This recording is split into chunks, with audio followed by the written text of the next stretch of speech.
So you know how often it happens that somebody will leave their oil painting in a puddle, or just leave it out in the rain, or even use it for roofing material. I mean, look at it with that fine, thick oil paint. This is one of those paintings that I think could withstand that sort of function. You know, because I mean, look at it. It's just loaded with paint. And by the time I'm done making this what I want it to be, I'm guessing it's possible that it won't even need the canvas anymore for structural integrity. The paint alone will suffice.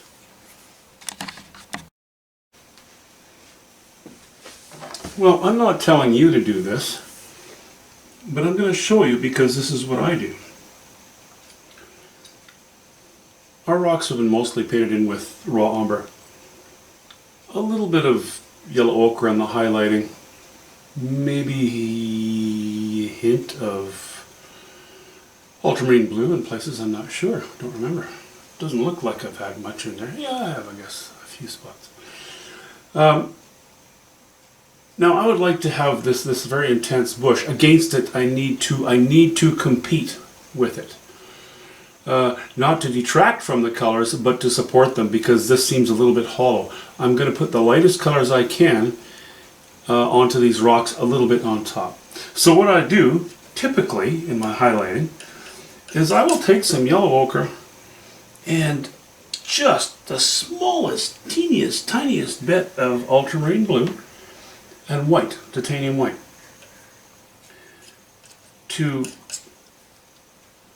I know that brings it more in the direction of green, but in order to, yeah, that's kind of almost my final color, my final highlight. So what I'm going to do right now is I'm going to lay some of that in here, because that gives these rocks in the foreground a chance to stand out a little bit more.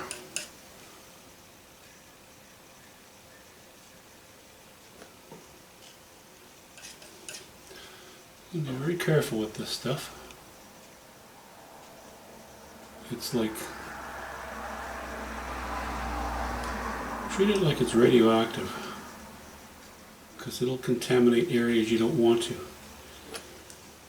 So be gentle. And this line that I have, you know, dividing the bush and the rock too, is a bit, I won't say it's too thick, but I would say that it's very regular.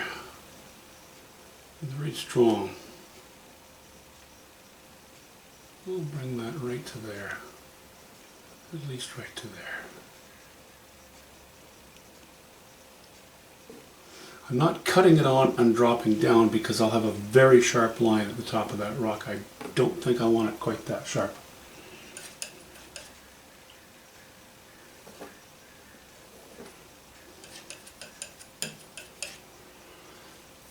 I'm not going to highlight at the bottom of these rocks where it meets the water, because the water isn't going to be really strong. The strength lies here, not here. As I say that, I'm just hoping that I'm at least reasonably on camera, or in the frame, I should say.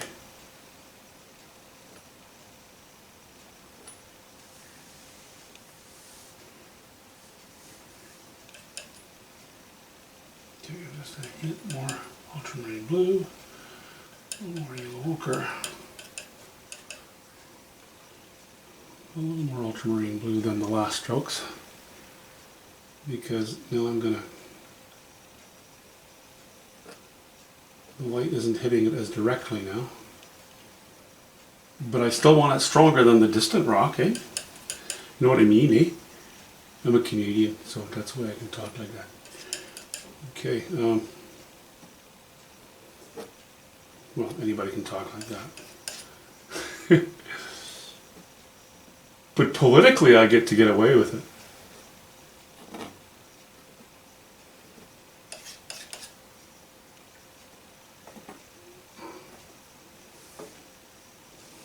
Okay, I think that's a hint of improvement. A little more of the same.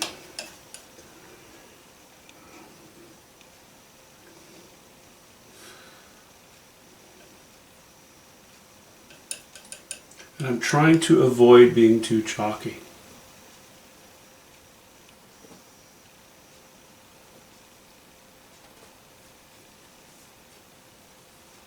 I'm not sure. I may have to go back into some of these areas and give them a little more color. I don't know yet. I don't have to know just yet.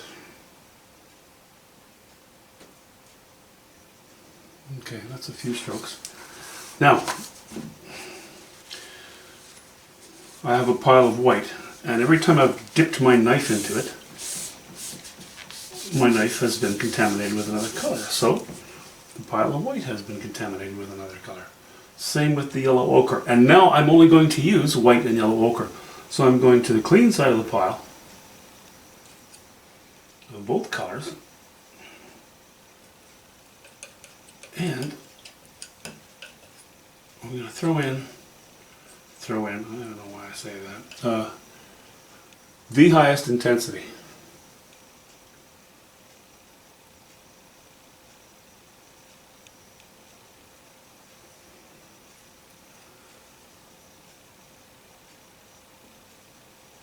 And I'm laying it on fairly thick. I'm a fisherman.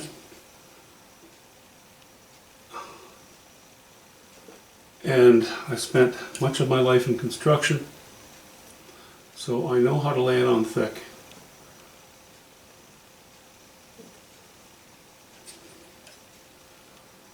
I think you know what I mean by that. Okay, just bits of it.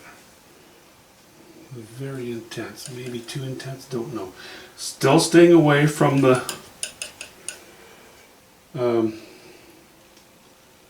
ultramarine blue. I don't want ultramarine blue in there.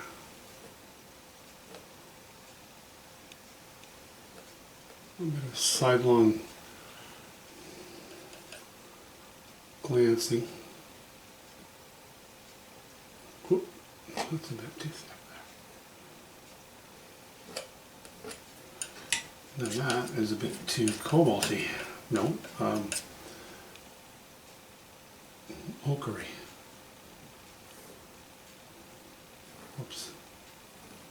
Getting careless, I think.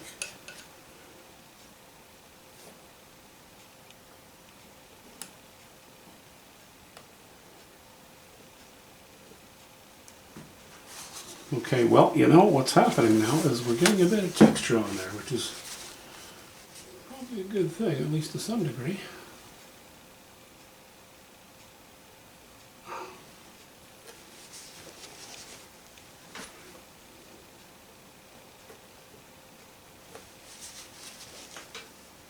Yeah, that does make it jump a little bit.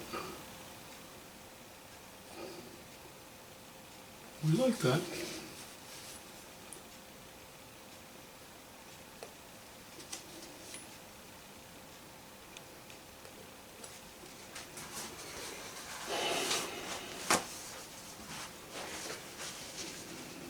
Okay.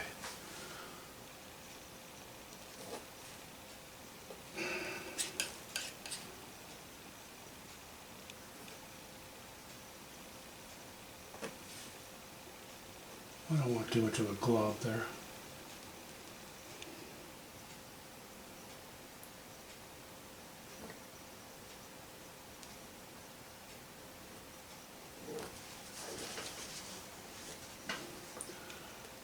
You know what I'm doing? I'm getting right back into having too much white in too many areas. You stupid individual, Phil. Stop it.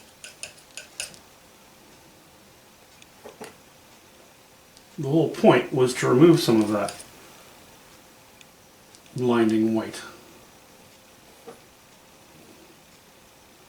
It's another, you know, again, it's one of those things, oh, a little bit's nice, I think I'll add more. Well, no, not really, not always. Sometimes just leave it alone.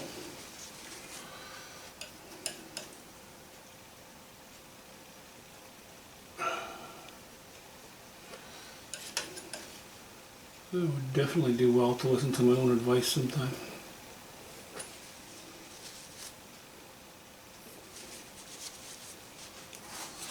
Well, I had a nice dry surface to work on, and I've just wrecked it. But I refuse to stop until I have it sorted out. No, that's too green. I want to get back to the bluish grays here.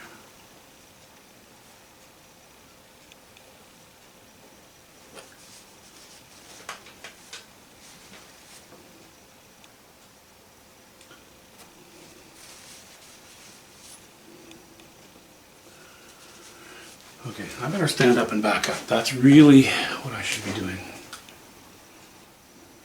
Okay, that's not so bad, you know? I think that's okay, because now this is no longer the strongest. This value has at least brought itself up to being equal in strength visually to this value chroma combination. So for the moment, we're going to leave it at that. I have a fairly busy weekend, so I don't know if I'm going to be able to upload anything tomorrow. But if not, then I will be able to get some painting in tomorrow. I might upload it Sunday. We'll see. Anyway, if I don't talk to you before then, hope you have a great weekend. Thanks for watching. See ya. Oh, and yeah, the Bear Cubs are staying.